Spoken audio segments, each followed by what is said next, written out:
Hello my lovely students, आप सभी का बहुत बहुत स्वागत है सीयूईटी वाला चैनल पर, जहां सफल 2.0 बैच में हम सीयूईटी 2024 की तैयारी कर रहे हैं।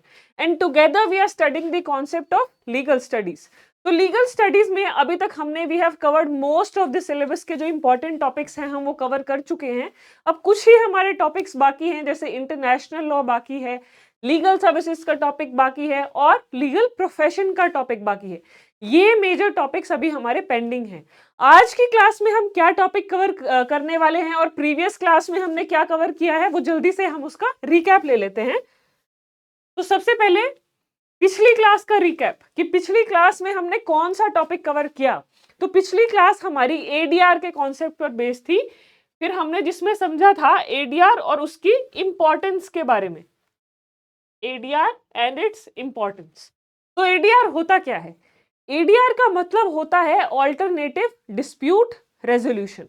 अब डिस्प्यूट रेजोल्यूशन से हम क्या समझते हैं? कुछ लोगों के बीच में कंफ्लिक्ट अराइज हो गया है, तो वो उसको सुलझाने के लिए, उसको रिजॉल्व कराने के लिए जनरली हम कहाँ जाते हैं? हम कोर्ट्स में जाते हैं। बट इसका नाम ही ये कह रहा है ऑल्टरनेट। ऑल्टरनेट मतलब कोर्ट्स के अलावा हमारे पास क्या क्या ऑप्शंस हैं जहां हम हमारे कंफ्लिक्ट्स को रिजॉल्व कर सकते हैं। तो ऑल्टरनेटिव डिस्प्यूट रेजोल्यूशन का मैकेनिज्म हमें यह बताता है कि बहुत सारे केसेस में, सिविल मैटर्स में स्पेसिफिकली, हम कोर्ट में जाने की बजाय इन एडीआरस के पास जाकर भी अपने डिस्प्यूट रिजॉल्व करा सकते हैं। और इसकी इंपॉर्टेंस क्या है? एक तो ये हमारी कोर्ट्स में जो पेंडेंसी ऑफ केसेस है उसे कम करता है, और जो व्यक्ति एडीआर के पास रिलीफ लेने जाता है वहां उसको स्पीडी रेमेडी यानी कि जल्दी रिलीफ मिलता है। अब एडीआरस में हमने क्या क्या पढ़ा था? सबसे पहले हमने आर्बिट्रेशन और उसके टाइप्स के बारे में पढ़ा था। Arbitration is the most favoured form of ADR. अब क्यों आर्बिट्रेशन को सबसे ज्यादा प्रेफर करा जाता है एडीआरस में?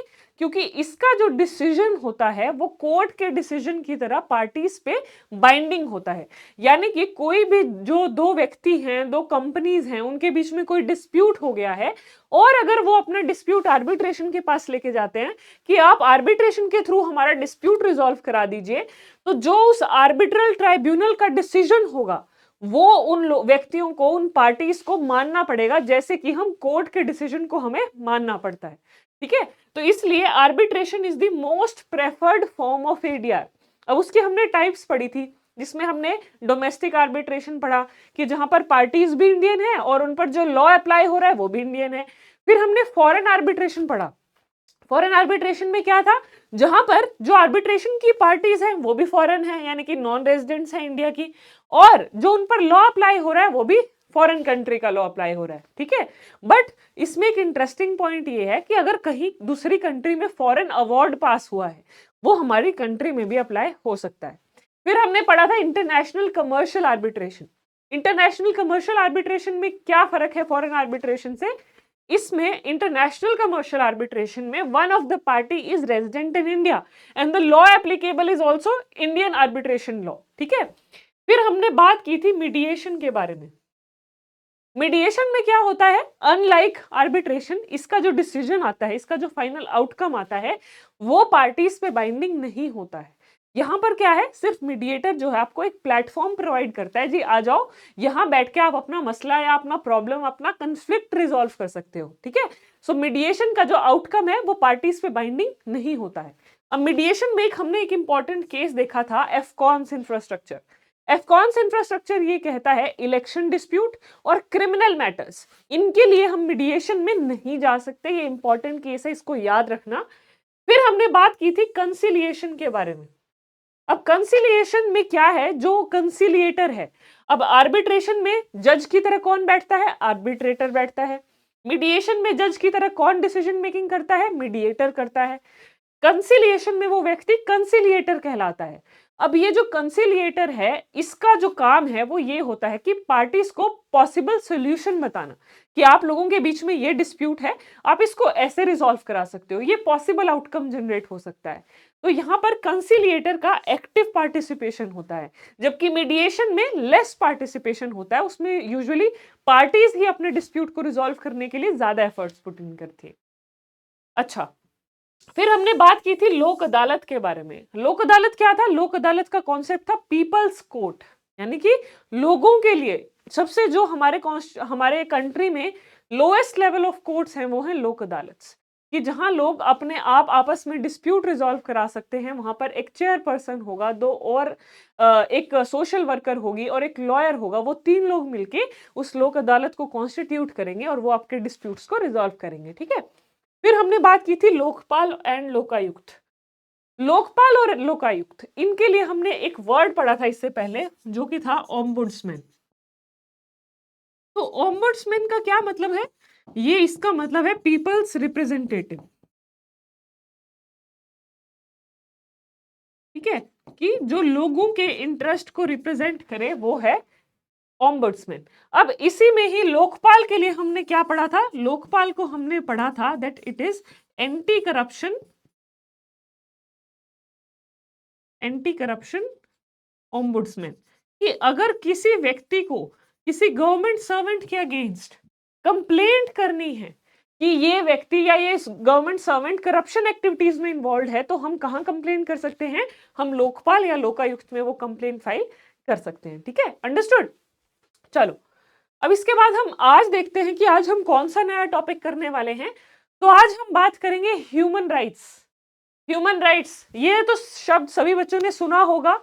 ऐसा नहीं है कि ये कोई फॉरेन वर्ड है, आपने कभी आज तक अपनी जिंदगी में ना सुना हो। इसका मतलब भी आप कुछ हद तक समझते होंगे। ह्यूमन राइट्स की हम बात करें, यानी कि कुछ हमारे को एज ह्यूमन बींग्स, क्योंकि इसमें नाम है आगे, इसमें क्या बताया गया है? ह्यूमन राइट्स, की वो अधिकार जो ह्यूमंस को स्पेसिफिकली ग्रांट किए गए हैं, जैसे कि right to life and liberty, right to freedom of movement, right to have a peaceful and respectful life. ये सब क्या है? एक ह्यूमन एग्जिस्टेंस को रिस्पेक्टफुली जीने के लिए ये ह्यूमन राइट्स बहुत ही आवश्यक हैं, बहुत ही इंपॉर्टेंट हैं। तो जल्दी से देख लेते हैं कि आज की क्लास में हम ह्यूमन राइट्स के कौन कौन से एस्पेक्ट्स पढ़ने वाले हैं। तो सबसे पहले हम पढ़ेंगे एवोल्यूशन ऑफ ह्यूमन राइट्स, ये ह्यूमन राइट्स का कॉन्सेप्ट शुरू कैसे हुआ। फिर हम this is slide correction here, evolution of human rights के बाद हम पढ़ेंगे आपके fundamental rights.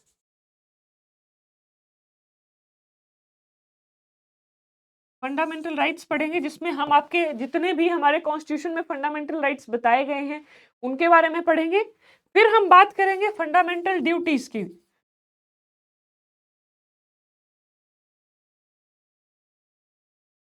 And lastly we will talk about DPSPs, directive principles of state policies, and आपके कंप्लेंट मैकेनिज्म्स।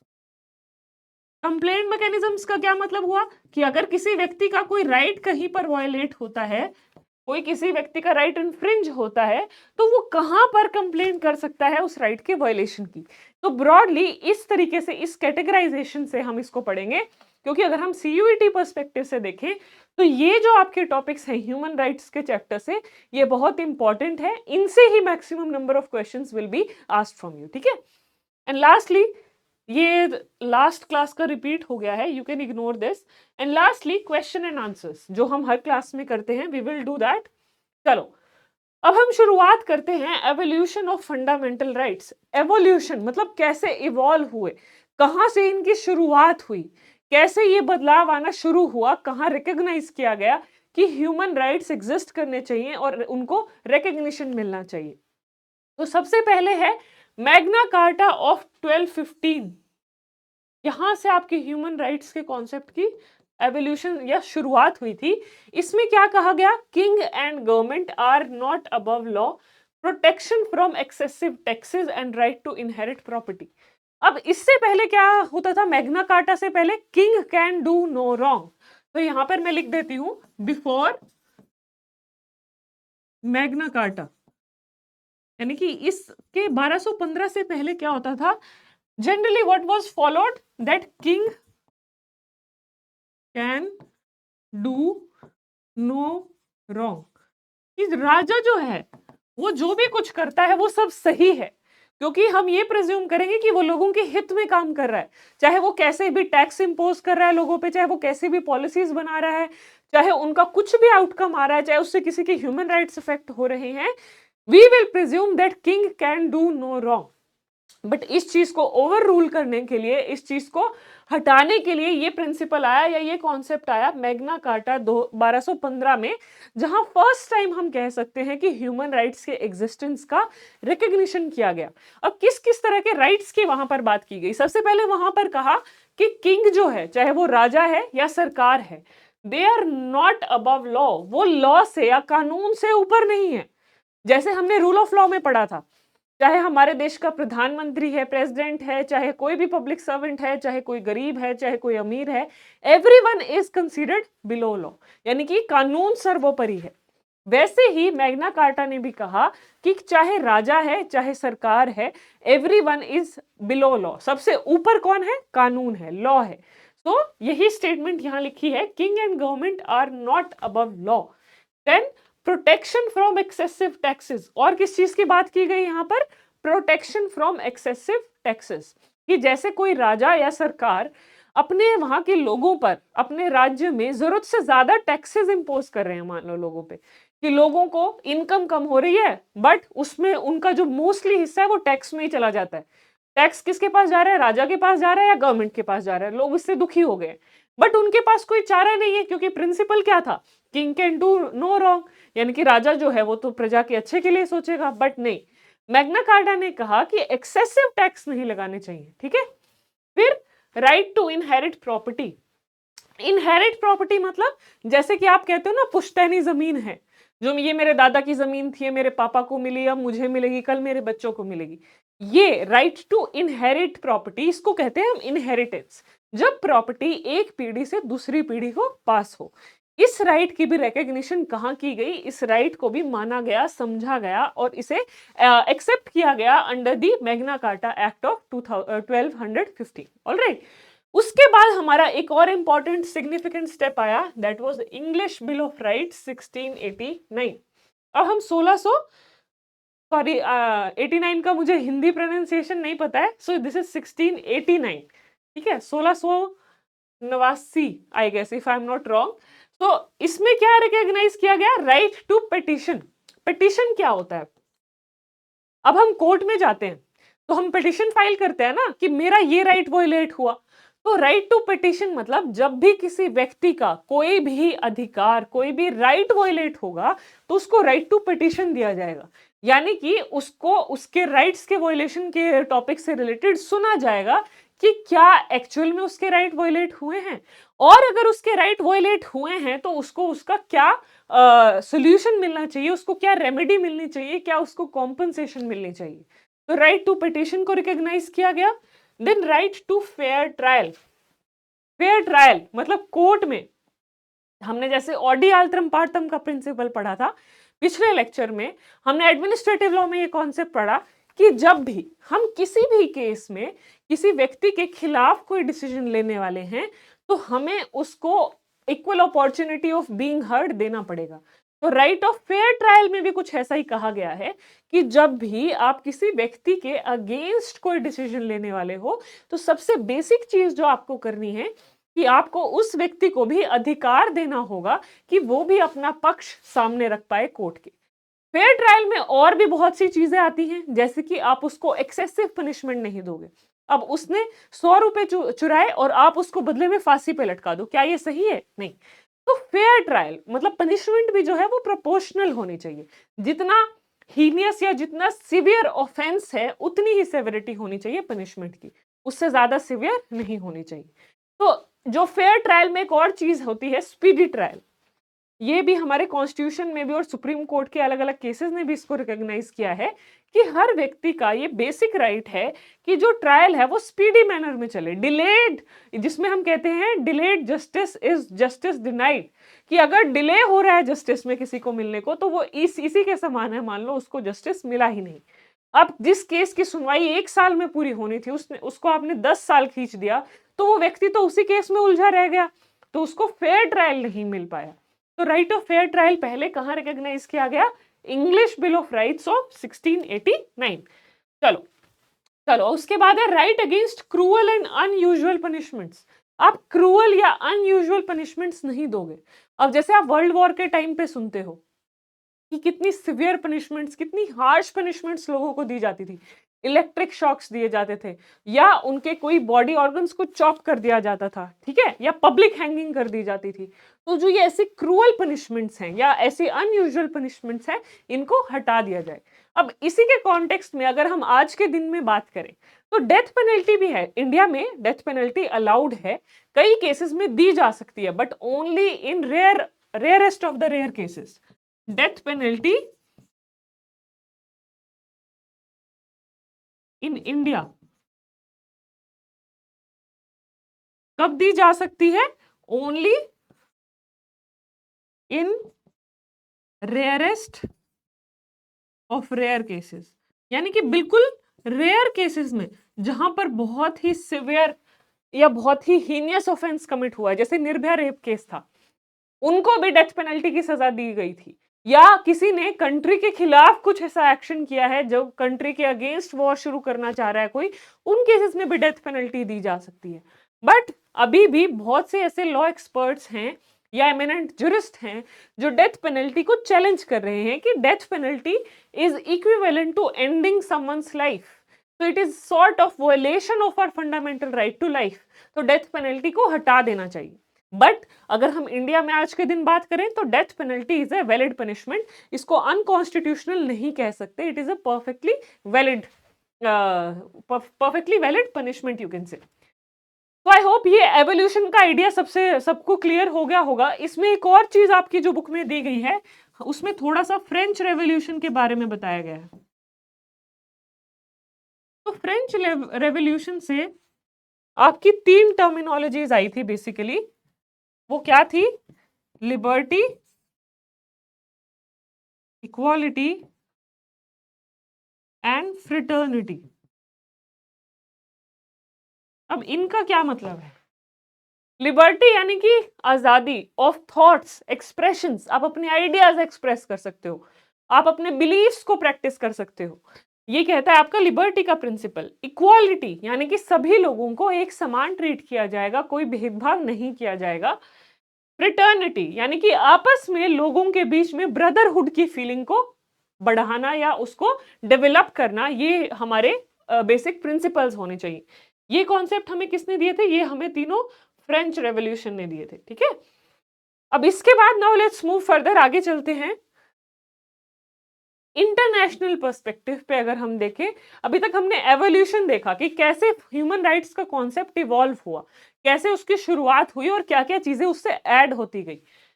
फिर हम इंटरनेशनल पर्सपेक्टिव से देखें तो इंटरनेशनल लेवल पर हमारे पास है यूडीएचआर, जिसका मतलब है universal declaration of human rights. ये है यूडीएचआर की फुल फॉर्म। और ये जो इंटरनेशनल बॉडी है, it came into being 10th of December 1948। इसीलिए जो 10th दिसंबर है आपका, इसको हम ह्यूमन राइट्स डे भी बोलते हैं। ये आपके पेपर में पूछा जा सकता है, ठीक है। International human rights day. Alright, I hope यहां तक सबको समझ में आ गया। यूडीएचआर जो है, universal declaration of human rights, एक ऐसी पहली बॉडी बनाई गई जो इंटरनेशनल लेवल पर ये रिकॉग्नाइज करती है कि हर व्यक्ति के कुछ अपने अधिकार हैं। इसमें उन्होंने वैरायटी ऑफ राइट्स को डिस्कस किया। Right to education, right to eat, right to live respectfully, right to freedom of movement, right to travel abroad, ठीक है। अगर आपके अगेंस्ट ट्रायल चल रहा है तो वो स्पीडी वे में ट्रायल होना चाहिए। ये ऐसी जो अभी तक हमने पीछे चीजें पढ़ी ना पिछली स्लाइड में, जैसे राइट टू पिटिशन है, राइट टू इनहेरिट प्रॉपर्टी है, राइट टू फेयर ट्रायल है, ये सब चीजों का कुछ ना कुछ मेंशन यहां पर किया गया यूडीएचआर में 1948 में। अब 1948 से ये चीजें रिकॉग्नाइज कर ली गई। उसके बाद फिर ऐसे अलग और कन्वेंशन आने लगे, जैसे आईसीसीपीआर है। आईसीसीपीआर क्या कहता है? International convention on civil and political rights. तो यहां पर आपके सिविल एंड पॉलिटिकल राइट्स की बात हो रही है।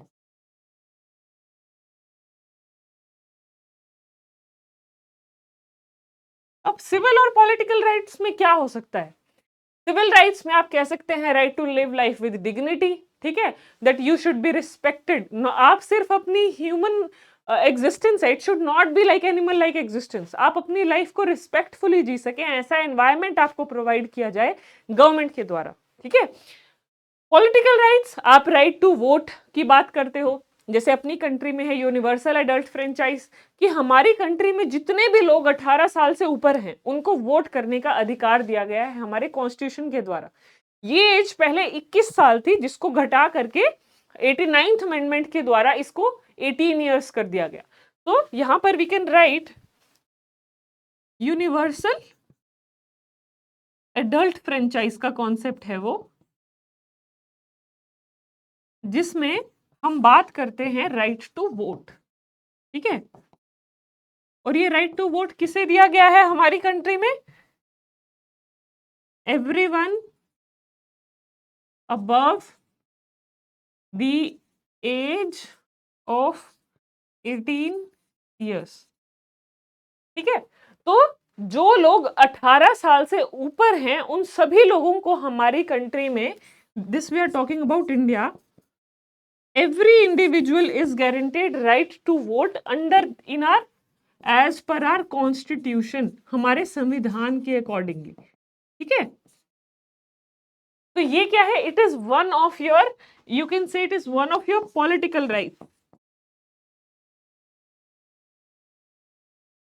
तो राइट टू वोट के साथ साथ यहां पर आपको पॉलिटिकल राइट्स में राइट टू कंटेस्ट इलेक्शंस भी है, कि अगर आप कोई भी इलेक्शन कंटेस्ट करना चाहते हैं, चाहे वो सरपंची का इलेक्शन है, चाहे आप एमएलए बनना चाहते हैं, चाहे आप एमपी बनना चाहते हैं, चाहे आप प्रेसिडेंट बनना चाहते हैं, चाहे आप स्पीकर बनना चाहते हैं या चेयरमैन बनना चाहते हैं, you can contest all these elections, ठीक है। आप इन सभी की इलेक्शन में पार्टिसिपेट कर सकते हो, ठीक है।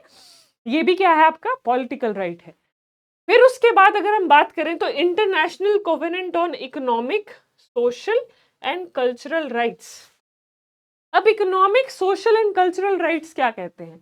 इकोनॉमिक राइट्स में हम कह सकते हैं कि there shall be equal distribution of resources, कि किसी भी एक देश के जो रिसोर्सेज हैं वो इक्वली अवेलेबल होने चाहिए सभी सिटीजन्स को।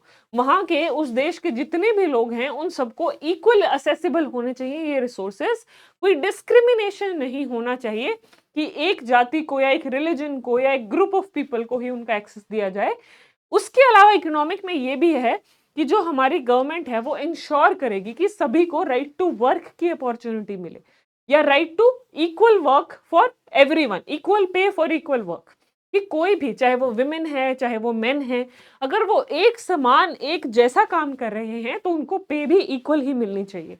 अब ये जो प्रिंसिपल है ये कहाँ रिकॉग्नाइज किया गया है? हमारे कॉन्स्टिट्यूशन के डायरेक्टिव प्रिंसिपल्स में, जो हम आज की क्लास में आगे भी पढ़ेंगे।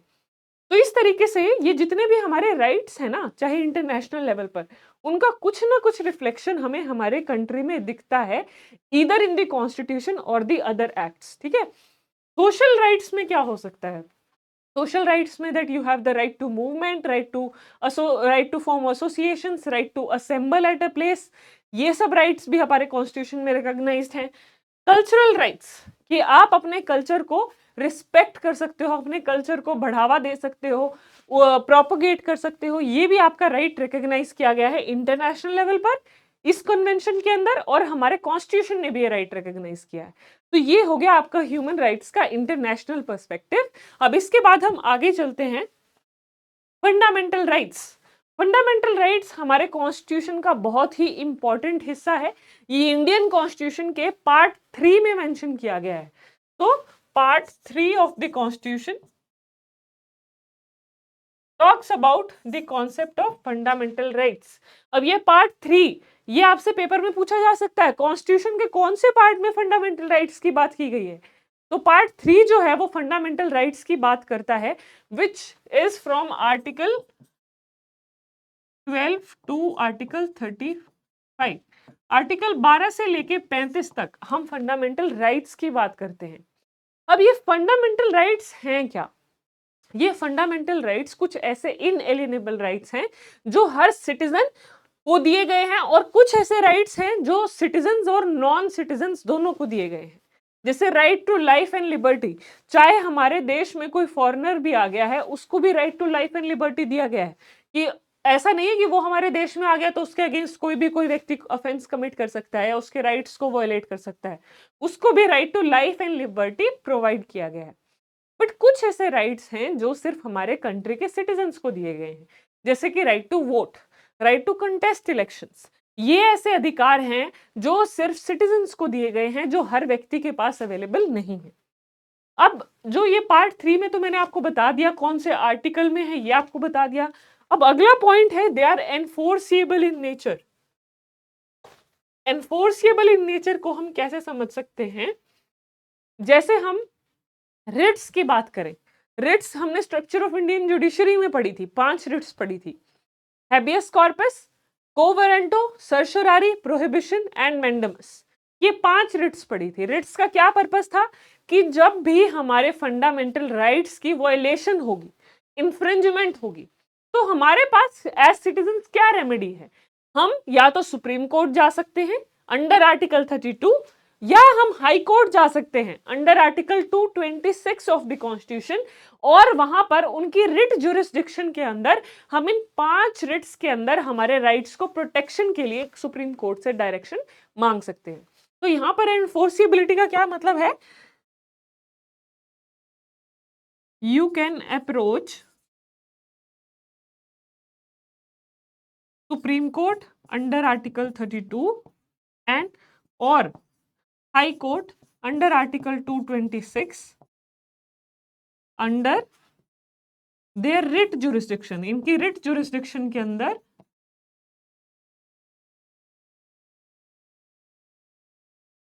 इसलिए फॉर द एनफोर्समेंट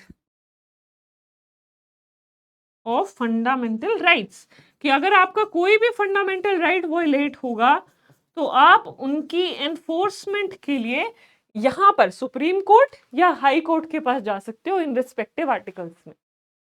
अब मान लीजिए ये एनफोर्समेंट का फीचर नहीं दिया होता हमारे कॉन्स्टिट्यूशन में, तो फिर क्या फायदा था? Then it would have been like a toothless tiger, कि सिर्फ दिखाने के लिए तो हमें राइट्स दे दिए बट उनकी प्रोटेक्शन के लिए कोई रेमेडी नहीं दी। तो इसलिए राइट्स के साथ रेमेडी यानी कि एनफोर्सिबिलिटी देना बहुत ही जरूरी था। इसलिए फंडामेंटल राइट्स को हम एनफोर्सिएबल इन नेचर कहते हैं। इसके अलावा हम जो 2 चीजें और पढ़ेंगे, फंडामेंटल ड्यूटीज और डायरेक्टिव प्रिंसिपल्स, वो एनफोर्सिबल नहीं होते हैं। सिर्फ और सिर्फ फंडामेंटल राइट्स ही हैं जो आपके एनफोर्सिबल होते हैं, ये आपको याद रखना, इट इज वेरी इंपॉर्टेंट। चलो, now they are not absolute, ये भी आपको याद रखना है। ये एमसीक्यू की फॉर्म में, ये मैंने लिखे ही ऐसे हैं कि आपको एमसीक्यू की फॉर्म में ऐसे ही पूछे जाएंगे। Are they enforceable? Yes. Are they absolute और not absolute? They are not absolute. क्यों? Because reasonable restrictions can be imposed. अब इसका क्या मतलब हुआ? They are not absolute. अगर हम हमारे freedom of speech and expression की बात करें, हमारे पास अधिकार है कि हम अपने थॉट्स को, आइडियाज को, बिलीफ्स को एक्सप्रेस कर सकते हैं। कैसे एक्सप्रेस कर सकते हैं? इंस्टाग्राम पे पोस्ट डाल सकते हैं, ट्विटर पे कोई पोस्ट कर सकते हैं, ठीक है, या कोई न्यूज़पेपर में आर्टिकल पब्लिश कर सकते हैं, या कोई पेंटिंग बना सकते हैं, कोई स्क्रिप्चर बना सकते हैं। ये अलग अलग मोड्स हो गए अपने आइडियाज को, थॉट्स को एक्सप्रेस करने के। बट क्या ये राइट एब्सोल्यूट है या इस पे कुछ रिस्ट्रिक्शन लगाई जा सकती है? बिल्कुल लगाई जा सकती है। जो अभी आपकी freedom of speech and expression है, अगर इन राइट्स को एक्सरसाइज करते हुए आप कुछ ऐसा एक्ट कर रहे हो जिससे आप कंट्री की सिक्योरिटी को हार्म कर रहे हो, तो आपके राइट को रिस्ट्रिक्ट किया जा सकता है, ठीक है। उसके अलावा अगर आप कुछ ऐसा कर रहे हो या अपनी आर्टिकल्स के थ्रू लोगों में ऐसी फीलिंग क्रिएट कर रहे हो अगेंस्ट द कंट्री, यानी कि कंट्री के अगेंस्ट डिससेटिस्फेक्शन या ओवरओइंग द गवर्नमेंट, कि हमें इस सरकार को हटा देना चाहिए, जिससे कंट्री में law and order situation create हो सकती है, हम वहां पर भी आपके राइट्स को रिस्ट्रिक्शन लगा सकते हैं। ये हो गया एक एस्पेक्ट। इसका दूसरा एस्पेक्ट हम ये भी देख सकते हैं, जैसे फ्रीडम ऑफ रिलीजन है, ये भी हमारा फंडामेंटल राइट है, क्योंकि हमारी कंट्री एक सेक्युलर कंट्री है। Everyone has the right to respect their religion और प्रैक्टिस देयर रिलीजन और प्रोपेगेट देयर रिलीजन। बट उसमें भी कुछ कंडीशंस हैं, उसमें भी रीजनेबल रिस्ट्रिक्शन है।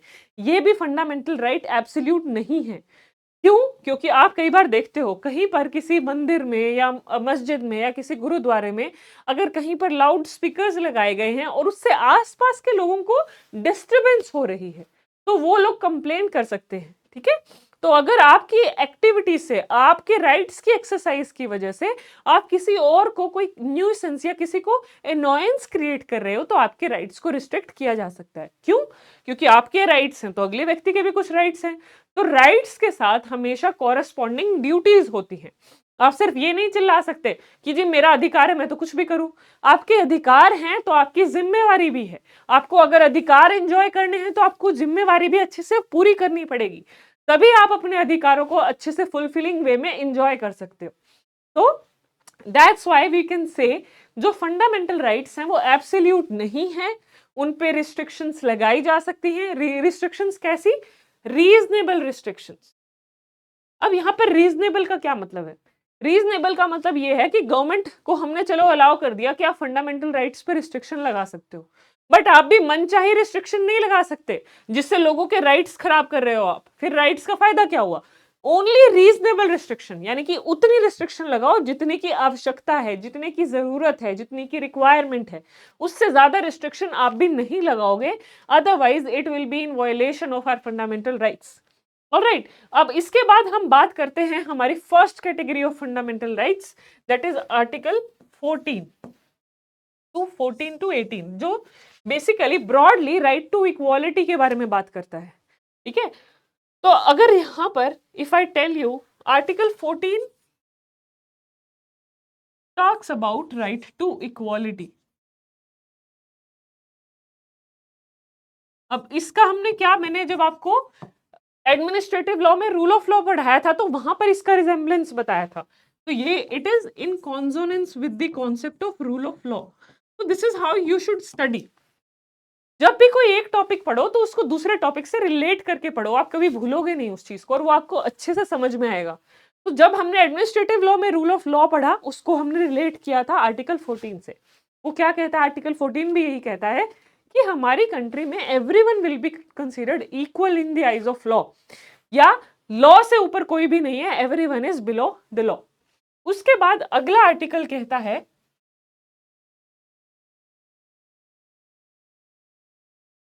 Prohibition on discrimination in assessing public places. यानी कि अब हमारी कोई भी पब्लिक प्लेस है, स्कूल्स हैं, पब्लिक स्कूल हैं, पब्लिक टॉयलेट हैं, पार्क्स हैं, पॉन्ड्स हैं, लेक्स हैं, ये सब क्या है? हमारी पब्लिक प्लेसेस हैं। They will be accessible to all the people without any form of discrimination. अब पार्क में कोई भी व्यक्ति जाके बैठ सकता है, एक कुएं का पानी कोई भी व्यक्ति भर के ला सकता है। यानी कि जो वो भेदभाव वाली फीलिंग है उसको खत्म करना इस आर्टिकल का मतलब है। प्रोहिबिशन ऑन डिस्क्रिमिनेशन, की कोई भी डिस्क्रिमिनेशन नहीं होगी, कोई भी भेदभाव नहीं होगा। इसके भी कुछ क्राइटेरिया दिए गए हैं कि on the basis of race, religion, caste, sex, इनके बेसिस पे कभी भी कोई भेदभाव नहीं किया जाएगा। ये कहता है हमारा आर्टिकल 15 कि किसी भी व्यक्ति को कोई पब्लिक प्लेस एक्सेस करनी है तो there will be no discrimination on the basis of these particular criteria. उसके बाद हम अगर आर्टिकल 16 की बात करें, article 16 talks about no discrimination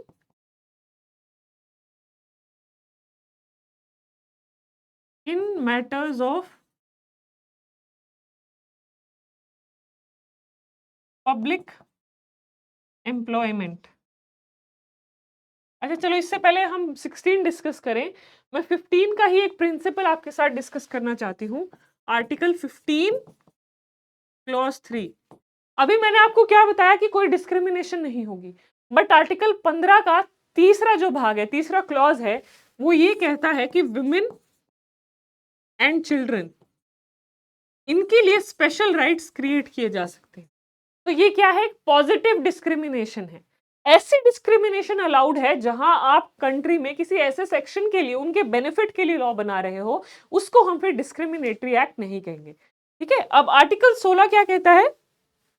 that there shall be no discrimination in matters of public employment, कि पब्लिक एम्प्लॉयमेंट के matters में कोई डिस्क्रिमिनेशन नहीं होगी, यानी कि कोई व्यक्ति सरकारी नौकरी लेना चाहता है तो कोई डिस्क्रिमिनेशन नहीं की जाएगी। बट इसमें भी एक ऑप्शन आता है ना रिजर्वेशन का, रिजर्वेशन प्रोवाइड की जाती है ओबीसी को, एससी को, एसटी को, अब ईडब्ल्यूएस कैटेगरी को भी रिजर्वेशन प्रोवाइड की जाती है पब्लिक एम्प्लॉयमेंट में। तो ये आर्टिकल 16 जनरली कहता है no discrimination, but certain kind of positive discrimination can always be done which is for the benefit of a particular class of the society। ठीक है, फिर हम बात करते हैं आर्टिकल 17 की, article 17 which talks about prohibition of untouchability। आप लोगों ने छुआछूत के बारे में सुना होगा, तो ये आर्टिकल उसको प्रोहिबिट करता है और उसकी पनिशमेंट की बात करता है। कोई भी व्यक्ति अगर अनटचेबिलिटी की एक्टिविटीज में प्रैक्टिस करेगा तो उसको पनिश किया जा सकता है। It is provided under article 17। फिर आर्टिकल 18, ये सभी आर्टिकल्स इक्वली इंपॉर्टेंट हैं, इस पे एमसीक्यूज आ सकते हैं, इनको आपको याद करना पड़ेगा। ठीक है, this talks about abolition of titles.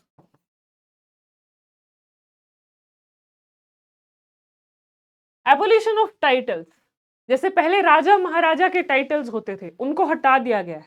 अब किसी भी कोई भी व्यक्ति अपने नाम के आगे राजा महाराजा महारानी ऐसे टाइटल्स नहीं लगा सकता, दे are not allowed.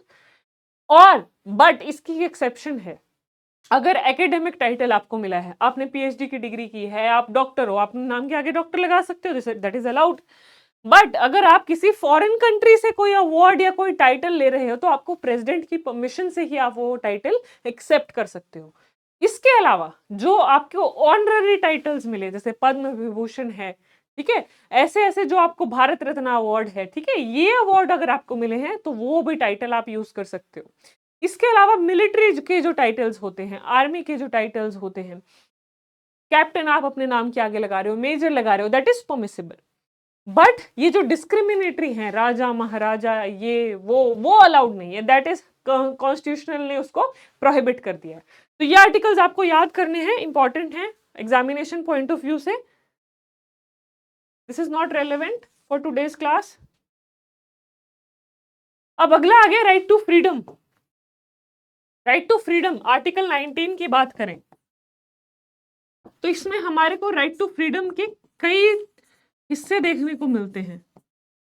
Right of freedom, इसमें बात करते हैं freedom of thought and expression, कि आप अपने आइडियाज को, बिलीव्स को एक्सप्रेस कर सकते हो। फिर है आपका फ्रीडम ऑफ असेंबली, कि आप किसी पब्लिक प्लेस पे इकट्ठा हो सकते हो। Then freedom to form association, आप एसोसिएशंस बना सकते हो, जैसे ट्रेड यूनियन बनाई जाती है, यानी कि एक पर्टिकुलर पर्पस के लिए जो आप ग्रुप ऑफ पीपल इकट्ठा हो रहे हो वो आप हो सकते हो, राइट टू फॉर्म एसोसिएशन। फिर right to freedom of movement, यानी कि आप विद इन कंट्री कहीं पर भी जा सकते हो। पंजाब में हो तो केरला जा सकते हो, केरला वाले हिमाचल जा सकते हैं, that is freedom of movement within the country. ठीक है, फिर है freedom to reside anywhere in the country, आप कहीं पर भी कंट्री में जाके बस सकते हो, this is also your fundamental right. And lastly freedom of trade and expression, trade and business, आपको अधिकार दिया गया है कि आप अपनी मर्जी का ट्रेड, बिजनेस या कमर्स एक्टिविटी में इंडल्ज हो सकते हो, उसे प्रैक्टिस कर सकते हो। ये आपके अंडर आर्टिकल 19 बताए गए हैं। 19 very important. Freedom of thought and expression, आपसे पूछा जा सकता है कि आर्टिकल 19 के अंदर कौन कौन से राइट्स बताए गए हैं। Freedom of thought and expression, अपने आइडियाज को एक्सप्रेस कर सकते हो। असेंबली, कहीं पर भी एक जगह पर पब्लिक प्लेस में इकट्ठा हो सकते हो। फॉर्म एसोसिएशन, जैसे लोग ट्रेड यूनियन बनाते हैं वर्कर्स आपस में मिलके। फ्रीडम ऑफ मूवमेंट, आप अपनी कंट्री में कहीं पर भी ट्रेवल कर सकते हो। फ्रीडम टू रिसाइड, कहीं पर भी कंट्री में रह सकते हो, घर बसा सकते हो। Freedom of trade and business, कोई भी बिजनेस कर सकते हो, बट यहाँ पर भी कुछ कुछ रिस्ट्रिक्शंस लगाई जा सकती हैं। ये भी राइट्स एब्सोल्यूट नहीं है। जैसे अगर हम ट्रेड और बिजनेस की बात करें तो आप ऐसे ट्रेड्स नहीं कर सकते जो इलीगल हैं, जैसे स्मगलिंग है, प्रोस्टिट्यूशन है, इलीगल ड्रग्स में ट्रेड है, इलीगल वेपन्स का ट्रेड है, वो आप नहीं कर सकते। वो कॉन्स्टिट्यूशन में आपको कोई प्रोटेक्शन नहीं दी गई है उसके अंडर, ठीक है। चलो अब हम बात करते हैं अगले फंडामेंटल राइट की, आर्टिकल 20। तो आर्टिकल सबसे पहले 20 का जो 1 है वो बात करता है protection against ex post facto loss. Protection against ex post facto loss, इसका क्या मतलब है मैं आपको एग्जांपल देके बताती हूँ। आज है 1 जनवरी 2023, आज मैंने जो ऑफेंस किया उसकी पनिशमेंट है 2 साल। मेरा ट्रायल शुरू हो गया, ट्रायल मेरा चल रहा है, 1 जनवरी 2024 आ गई। जैसे अब नए क्रिमिनल लॉज आए हैं वैसे ही नया कानून बन गया कि इस क्राइम की पनिशमेंट अब 10 साल हो गई। तो क्या मुझे 10 साल की पनिशमेंट मिलेगी, या जो जिस दिन मैंने ऑफेंस कमिट किया था उस दिन उसकी जो पनिशमेंट थी, उसकी सजा थी, वो मिलेगी? तो ये protection against ex post facto law यही कहता है कि जिस दिन मैंने ऑफेंस कमिट किया उस दिन उस पर्टिकुलर ऑफेंस की जो सजा थी मुझे वही सजा दी जाएगी, उससे ज्यादा सजा मुझे नहीं दी जा सकती। This is the meaning of the principle of protection against ex post facto laws. यानी कि जो भी कोई ऐसे बदलाव हमारे कानून में किए गए हैं जो एक एक्यूज्ड व्यक्ति के इंटरेस्ट्स के अगेंस्ट हैं, वो उस पर एप्लीकेबल नहीं होंगे। बट अगर हम इसका ही रिवर्स बात करें, अगर यहां पर जो पनिशमेंट है नए लॉ के अंदर वो रिड्यूस की जा सकती है या रिड्यूस कर दी जाती है, यानी कि 2 साल उसकी पहले सजा थी अब उसको 1 साल कर दिया गया, तो क्या मैं इसका बेनिफिट ले सकती हूँ? बिल्कुल ले सकती हूँ, because it is in the benefit of the accused. Alright, so this is how the principle of ex post facto laws work. अब इसके बाद दूसरा ही इसका प्रिंसिपल है डबल जेपर्डी।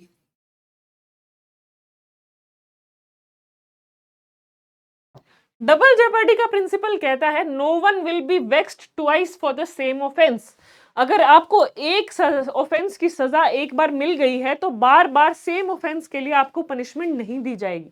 एक बार आपको आपका ट्रायल हुआ, कोर्ट ने आपको या तो बरी कर दिया या कोर्ट ने आपको जेल भेज दिया, आप सजा काट के आ गए। अब आपका दोबारा सेम चीजों पर ट्रायल नहीं होगा। That is protection against protection against the same protection against the trial for the same offence again and again. अब ये जो राइट्स हैं, आर्टिकल 20 जो है आपका, it talks about the rights of accused person. Accused कौन होता है? जिस पर एलिगेशन लगती हैं, जिसके अगेंस्ट ट्रायल चल रहा है, ठीक है। चलो अब हम इसी का थर्ड पार्ट डिस्कस करते हैं, प्रोटेक्शन अगेंस्ट सेल्फ इंक्रिमिनेशन। ये सभी टर्म्स आप सभी के लिए नई हैं, बट ये एग्जामिनेशन पॉइंट ऑफ व्यू से इंपॉर्टेंट है। प्रोटेक्शन अगेंस्ट सेल्फ इंक्रिमिनेशन क्या कहता है कि आप किसी भी व्यक्ति को कंपेल नहीं कर सकते कि वो अपने खिलाफ गवाही दे, कि वो अपनी गिल्ट को कन्फेस करे, मान ले। आप उसको मजबूर नहीं कर सकते, आप उसको फोर्स नहीं कर सकते, ठीक है। सो this is protection against the self incrimination. चलो अब इसके बाद हम अगले आर्टिकल पर चलते हैं, which is very interesting. That is article 21, that is right to life. Right to life and liberty. अब ये है तो दिखने में छोटा सा राइट, बट ये अपने अंदर बहुत सारी चीजें इंक्लूड करता है। जैसे right to life and liberty के अंदर सबसे पहली चीज जो अहम आती है, that right to live a dignified, right to live a respectful life. ये हमारे right to life and liberty guarantee करता है। इसके साथ ही इसमें है राइट टू लाइवलीहुड, कि हर व्यक्ति को एक छत मिलनी चाहिए, उसको फूड मिलना चाहिए या शेल्टर मिलना चाहिए। कौन गारंटी करेगा? हमारी government. Right to life and liberty में और भी बहुत सी चीजें इंक्लूड की गई हैं, जैसे राइट टू प्राइवेसी, कि हर व्यक्ति को अधिकार है कि उसकी प्राइवेसी को मेंटेन किया जाए। ये हमारे अलग अलग जजमेंट्स में बार बार बताया गया है। जैसे रिसेंटली अगर हम बात करें 377 सेक्शन ऑफ आईपीसी, जहां पर हमने जो अननेचुरल ऑफेंसेस है उसमें बात की थी कि जो अब से जहां पर हमने रिकॉग्नाइज किया था एलजीबीटीक्यू के राइट्स, वहां पे हमने कहा था that even if people of same sex are indulging in such activities with their consent then it is permitted, earlier it was not allowed. तो that is how right of life and liberty का जो horizon है वो बहुत ही wide है। अब हम बात करते हैं आर्टिकल 22 की। अब ये है राइट्स ऑफ अरेस्टेड पर्सन। जब किसी को अरेस्ट कर लिया जाता है तो उसके क्या क्या अधिकार हैं।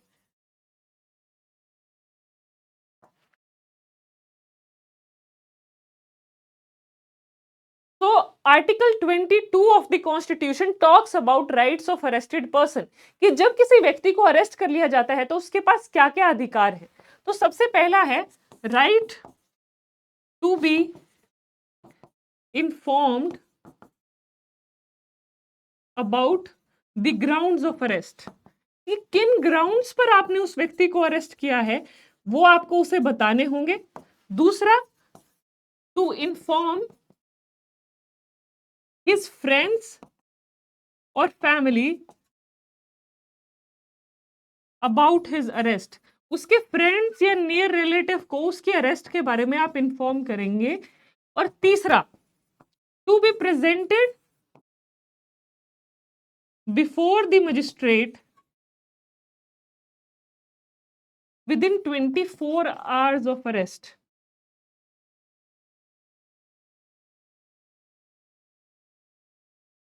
ठीक है, तो ये तीन इंपॉर्टेंट राइट्स हैं राइट्स ऑफ अरेस्टेड पर्सन के। तो अगर आगे से भी आपकी जनरल नॉलेज के लिए भी बहुत इंपॉर्टेंट है कि जब भी किसी व्यक्ति को अरेस्ट किया जाता है तो हमारा जो कॉन्स्टिट्यूशन का आर्टिकल 22 है उसे कुछ अधिकार देता है। उनमें सबसे पहला अधिकार ये है कि जो व्यक्ति अरेस्ट किया गया है, पुलिस की या जो प्राइवेट पर्सन भी किसी को अरेस्ट कर रहा है तो उसे ग्राउंड ऑफ अरेस्ट बताएगा कि तुम्हें इस ग्राउंड पे हम अरेस्ट कर रहे हैं।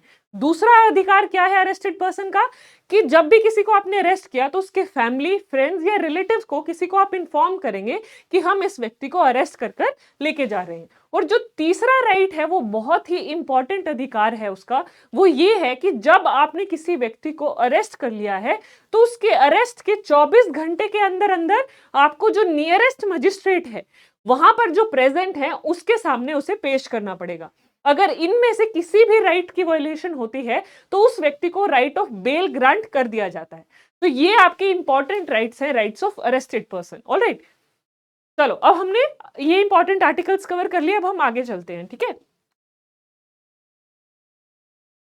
राइट टू फ्रीडम ऑफ, ये हम डिस्कस कर चुके हैं। ओके, ये रिपीट हो गया है। राइट अगेंस्ट एक्सप्लॉयटेशन डिस्कस्ड, ये हम ऑलरेडी डिस्कस कर चुके हैं। Right against exploitation article 24, article 25।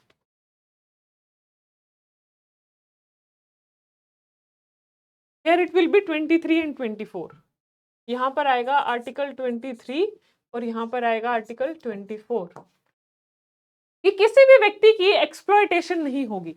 Article 23 कहता है नो एक्सप्लॉयटेशन, और क्या कहता है, स्लेवरी नहीं होगी। कोई भी व्यक्ति आपको लिए काम कर रहा है, आपको उसे पे करना पड़ेगा, आप उसको एक्सप्लॉइट नहीं कर सकते कि आप उसे दिन रात काम करा रहे हैं, आप उसे पैसे ही नहीं दे रहे हैं। तो that should not be allowed. और स्लेवरी के साथ बिगाड़ भी अलाउड नहीं है, यानी कि फ्री में किसी से काम कराना इज नॉट परमिसिबल। अगर कोई व्यक्ति आपके लिए दिल जान से मेहनत से काम कर रहा है तो आपको उसको रेम्यूनरेट तो करना ही पड़ेगा, उसको कॉम्पनसेशन तो आपको देनी ही पड़ेगी। चलो अब इसके बाद हम बात करें आर्टिकल 24। आर्टिकल 24 हमें कहता है राइट, और इसको सिंपली हम समझ सकते हैं प्रोहिबिशन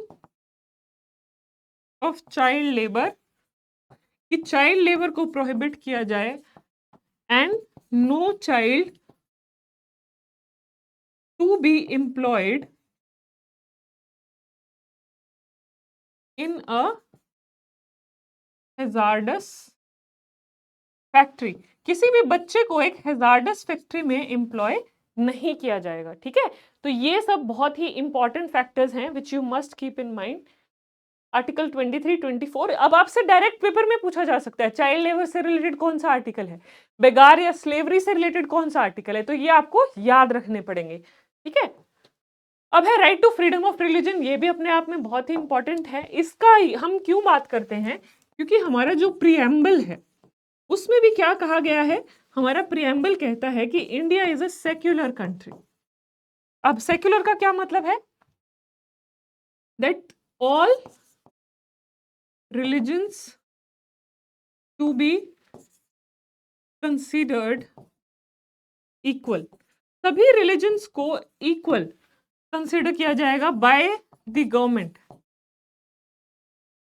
ठीक है। तो India is a secular country, everyone has a right to practice, profess, propagate their religion. तो ये हमें और क्या बताता है article 25, it also tells us that we have the right to 25 बताता है right to practice, profess and propagate any religion, जो भी रिलीजन हम प्रैक्टिस कर रहे हैं उसे हम प्रैक्टिस कर सकते हैं, प्रोफेस कर सकते हैं और उसको प्रोपगेट यानी कि उसको बढ़ावा भी दे सकते हैं। इसके साथ साथ आप कोई रिलीजन स्पेसिफिक चैरिटेबल ट्रस्ट्स भी शुरू कर सकते हो। तो जो हमारे रिलीजन बेसिस राइट्स हैं वो आर्टिकल 25 से 28 में रिकॉग्नाइज किए गए हैं। चलो अब है कल्चरल एंड एजुकेशनल राइट्स, इसमें आर्टिकल 29 और 30 की बात की गई है। तो यहाँ पर हम बेसिकली बात करते हैं कि ये जो कल्चर है और एजुकेशनल राइट्स हैं, यहाँ पर जो माइनॉरिटीज हैं, कैसी माइनॉरिटी, लिंग्विस्टिक, आर्टिकल 30 की अगर हम बात करें, लिंग्विस्टिक माइनॉरिटी, ये पेपर में पूछा जा सकता है। आर्टिकल जो हमारा 30 है उसमें कौन सी माइनॉरिटीज की बात की गई है, जो रिलीजन के बेसिस पे किसी जगह में उनकी जो पॉपुलेशन है वो कम है, लैंग्वेज के बेसिस में, लिंग्विस्टिक मतलब लैंग्वेज के बेसिस पर उस कंट्री में उनकी जो जनसंख्या है वो बहुत कम है, तो उस बेसिस पे उनको कुछ राइट्स दिए गए हैं, यानी कि कल्चरल एंड एजुकेशनल राइट्स, कि वो अपने माइनॉरिटी एजुकेशनल इंस्टीट्यूशंस खोल सकते हैं। It is guaranteed by article 29, article 30। और 29 क्या कहता है, everyone has the right to protect and preserve, आप अपने कल्चर को प्रोटेक्ट और प्रिजर्व कर सकते हो, ठीक है। That every individual has the right to protect and preserve their culture. चलो ये I hope everyone has understood till here. Right to constitutional remedies, right to constitutional remedies is another name given for writs, writs को ही हम right to constitutional remedies कहते हैं। अब Ritz जो थी, हमने 5 writs, mandamus, habeas corpus, certiorari, quo warranto and prohibition, ये जो 5 रिट्स हैं ये हम स्ट्रक्चर ऑफ इंडियन जुडिशरी में अच्छे से डिटेल में डिस्कस कर चुके हैं। तो राइट टू कॉन्स्टिट्यूशनल रेमेडीज भी हमारा फंडामेंटल राइट है, ठीक है, ये आप सभी को याद रखना है, which is protected under article 32। चलो अब हम बात करते हैं directive principles of state policy. सबसे पहले तो ये पार्ट 4 में बताए गए हैं हमारे कॉन्स्टिट्यूशन के, फंडामेंटल राइट्स पार्ट 3 में थे, एंड आर्टिकल 36 से लेके 51 ये हमारे डायरेक्टिव प्रिंसिपल्स के बारे में बात करते हैं। अब अगर हम बात करें जैसे fundamental rights are enforceable nature, कि फंडामेंटल राइट्स के वायलेशन पे हम कोर्ट्स में जा सकते हैं, तो क्या डायरेक्टिव प्रिंसिपल्स के वायलेशन पे हम कोर्ट में जा सकते हैं? नहीं, तो they are not enforceable in nature.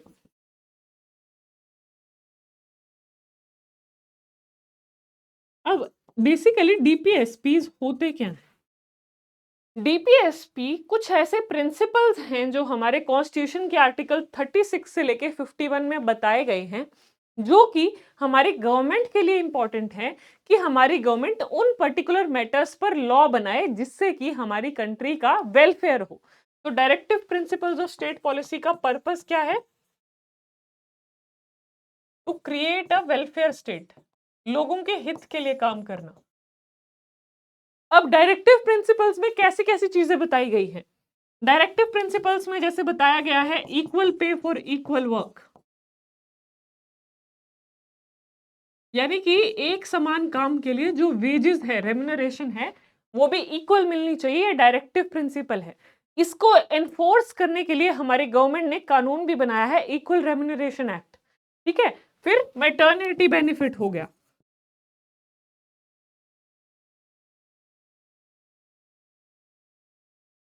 ठीक है? तो मैटरनिटी बेनिफिट्स प्रोवाइड करना वो भी एक डीपीएसपी है, वो ड्यूटी किसकी है? इट इज द ड्यूटी और responsibility of the state government. Maternity benefit के अलावा क्या है? प्रोटेक्शन ऑफ एनवायरमेंट, एनवायरमेंट को प्रोटेक्ट करना।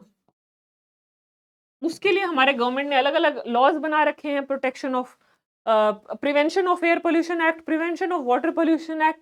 तो इस तरीके से जितने भी हमारे डायरेक्टिव प्रिंसिपल्स दिए गए हैं, जैसे एक इंपॉर्टेंट डायरेक्टिव प्रिंसिपल है आपका फ्री लीगल एड, जो कि आर्टिकल 39A में बताया गया है। तो ये कुछ आपके डायरेक्टिव प्रिंसिपल्स हैं। मैंने कुछ आपके साथ शेयर किए हैं, but I will suggest it to all the students. एक बार बुक से जरूर पढ़ लेना, because there are number of article 36 से लेके 51 तक पढ़ना, उसमें सारे डीपीएसपी दिए गए हैं, क्योंकि आपसे पेपर में पूछा जा सकता है which of the following is are directive principles, which of the following are fundamental rights, which of the following are fundamental duties. आप एक बार भी उनसे गो थ्रू कर लोगे तो आपको याद रहेगा और आपको समझ में आ जाएगा। आपको ये चीज याद रखनी है that they are not enforceable, they are mentioned under part 4 of the constitution, and इनका पर्पस क्या है? वेलफेयर स्टेट, लोगों के भले के लिए। ये चीज कौन एनफोर्स करता है? They are enforced by the state government. अब अगली चीज पर चलते हैं, फंडामेंटल ड्यूटीज, वेरी इंपॉर्टेंट। कहां बताई गई है? Part 4A of the constitution. जब हमारा कॉन्स्टिट्यूशन बना था तो उसमें फंडामेंटल ड्यूटीज नहीं बताई गई थी, they were added to the constitution by the 42nd amendment. So fundamental duties were added to the Constitution by the 42nd Amendment of 1976. इससे पहले फंडामेंटल ड्यूटीज हमारे कॉन्स्टिट्यूशन की या संविधान का हिस्सा नहीं थी। और ये कौन से पार्ट में है? पार्ट 4A में, आर्टिकल 51A में। और कितनी फंडामेंटल ड्यूटीज हैं? At present there are 11 fundamental duties. आज के दिन हमारे कॉन्स्टिट्यूशन में फंडामेंटल ड्यूटीज का नंबर 11 है। बट इसमें भी एक इंटरेस्टिंग पॉइंट है, जब हमारा कॉन्स्टिट्यूशन बना था या जब 42nd अमेंडमेंट से फंडामेंटल ड्यूटी ऐड की गई थी तो सिर्फ 10 फंडामेंटल ड्यूटी थी, अब 11 है। ठीक है? At present there are 11 fundamental duties. ये भी आप अपनी बुक से अच्छे से पढ़ लीजिएगा, बहुत सिंपल है, सिंपल लैंग्वेज में, कुछ कॉम्प्लेक्सिटी नहीं है। बस आपको समझना है कि क्या क्या फंडामेंटल ड्यूटी हो सकती है। जैसे सिटीजन होने के नाते हमारी ड्यूटी है हमारे नेशनल फ्लैग को रिस्पेक्ट करना। ठीक है? पेरेंट्स की रिस्पॉन्सिबिलिटी है कि वो अपने बच्चों को अच्छी एजुकेशन प्रोवाइड करें। सिटीजन्स होने के नाते हमारी ड्यूटी है कि हम हमारे एनवायरनमेंट को प्रोटेक्ट करें। ठीक है? ऐसी ऐसी कुछ ड्यूटीज हैं जो आपको दी गई हैं, बहुत सिंपल हैं, एक बार बुक से जरूर पढ़ लेना। ठीक है? एग्जाम्पल जैसे यहाँ पे दे रखा है, uphold sovereignty, integrity and unity of India. ये हमारी ड्यूटी है एज सिटीजन ऑफ इंडिया कि हम हमारी कंट्री की सोवरेनिटी को प्रोटेक्ट करेंगे, अपहोल्ड करेंगे, इंटीग्रिटी और यूनिटी के लिए काम करेंगे कि हम अपनी कंट्री को जोड़कर एक साथ रखें। फिर respect national anthem, national flag, national institutions and organisations. ये मैं आपको ऑलरेडी बता चुकी हूँ। बट एक बार फंडामेंटल राइट्स मैंने सारे आपके साथ डिस्कस कर दिए हैं। आपको सिर्फ एक बार फंडामेंटल ड्यूटीज घर अच्छे से पढ़नी है बुक से, और डीपीएसपी अच्छे से पढ़ने हैं, क्योंकि वो पेपर में पूछे जा सकते हैं आपसे। कंप्लेंट मैकेनिज्म आ गए। चलो, कंप्लेंट मैकेनिज्म का पर्पस क्या है? अब आपका राइट वायलेट हो गया, या तो आप रिट्स फाइल कर सकते हो, या आपके पास स्पेशल इंस्टीट्यूशंस बनाए गए हैं जहां पे आप अपनी कंप्लेंट फाइल कर सकते हो। तो उसमें सबसे पहले है NHRC. NHRC is national human rights commission. तो ये नेशनल ह्यूमन राइट्स कमीशन के जो यूजुअली चेयरमैन होते हैं वो सुप्रीम कोर्ट के रिटायर्ड जज होते हैं। ठीक है? और यहां पर अगर आपको कंप्लेंट फाइल करनी है, जिस दिन आपका राइट वायलेट हुआ उसके 1 साल के अंदर अंदर, लिमिटेशन पीरियड कितना है? 1 साल। जिस दिन आपका राइट का वायलेशन हुआ 1 साल के अंदर अंदर आपको यहाँ पे एनएचआरसी में कंप्लेंट फाइल करनी पड़ेगी, नहीं तो उसके बाद आपकी कंप्लेंट को एंटरटेन नहीं किया जाएगा। एनसीएससी क्या है? National commission for scheduled caste, NCSC। अब शेड्यूल्ड कास्ट के लोगों के राइट्स प्रोटेक्ट करने के लिए उनका राइट का कहीं पर वायलेशन हुआ है, उसकी कंप्लेंट वो NCSC में कर सकते हैं, ठीक है। NCBC क्या है? National commission for scheduled, sorry this is backward classes. Backward classes के राइट्स को प्रोटेक्ट करने के लिए NCBC बनाया गया। NCW, this is national commission for women, ये विमेन के राइट्स को प्रोटेक्ट करने के लिए बनाई गई है। ऐसे ही नेशनल कमीशन फॉर माइनॉरिटीज भी है, माइनॉरिटीज के राइट्स को प्रोटेक्ट करने के लिए, ठीक है।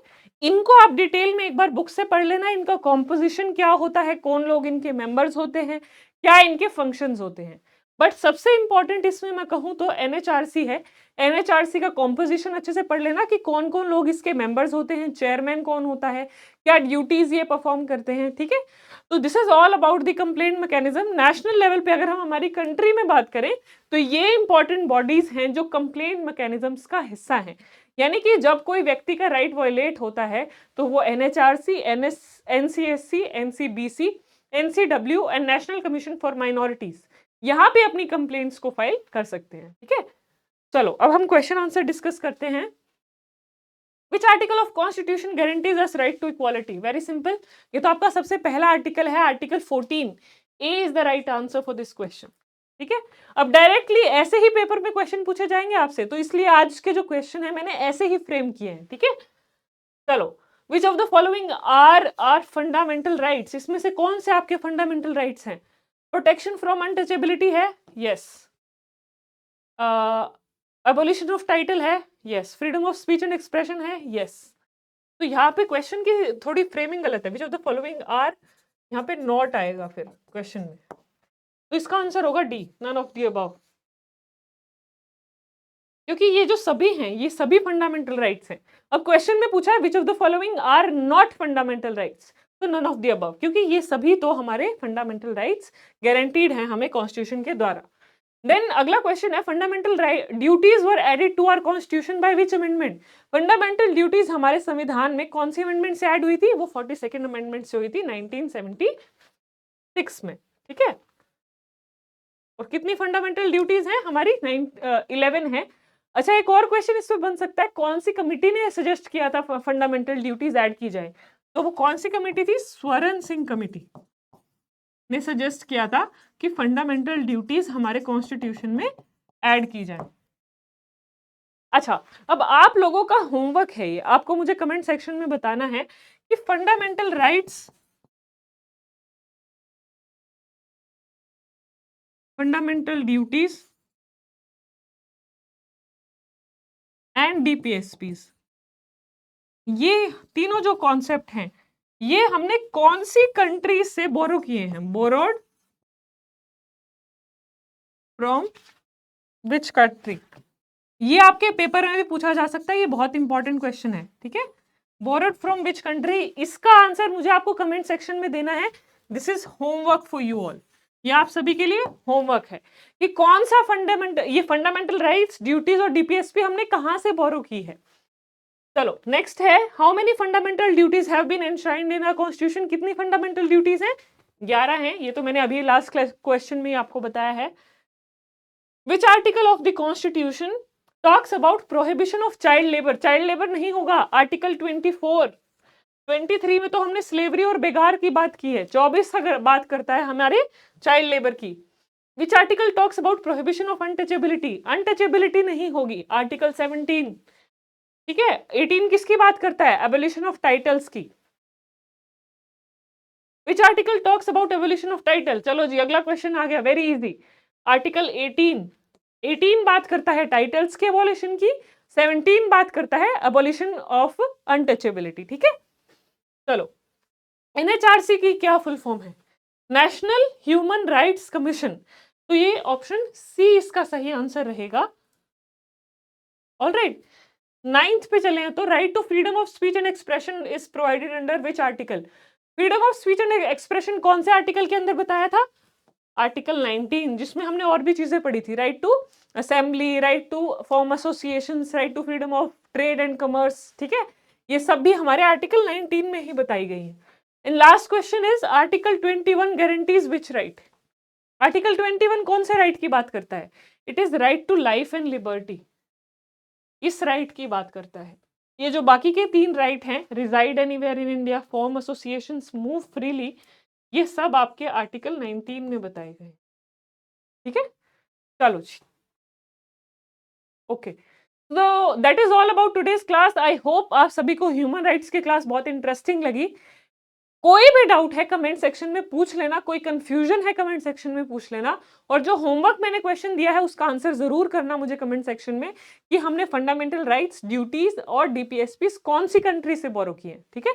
I will be waiting for your response. So that is all for today's class. Thank you everyone. I hope you all enjoyed today's class और आपने कुछ अच्छी चीजें इस क्लास से सीखी होंगी आज। So that's all for today's class. Meet you in the next class. In the next class we will be talking about legal maxims and phrases, जो बहुत ही important है आपके examination point of view से कम 5 से 7 क्वेश्चन आपसे पूछे जाएंगे। Maxim's and phrases जो आपके चैप्टर्स के बीच बीच में होती है, जो आप लोग कई बार मिस कर देते हो, तो वो सब मैक्सिम्स और फ्रेजेस हम नेक्स्ट क्लास में डिस्कस करेंगे। तो उस क्लास को देखना मत भूलना, वो बहुत ही इंपॉर्टेंट है पेपर के पॉइंट ऑफ व्यू से, ठीक है। So that's it for today's class. Thank you everyone. I hope you all have an amazing day ahead. Thank you.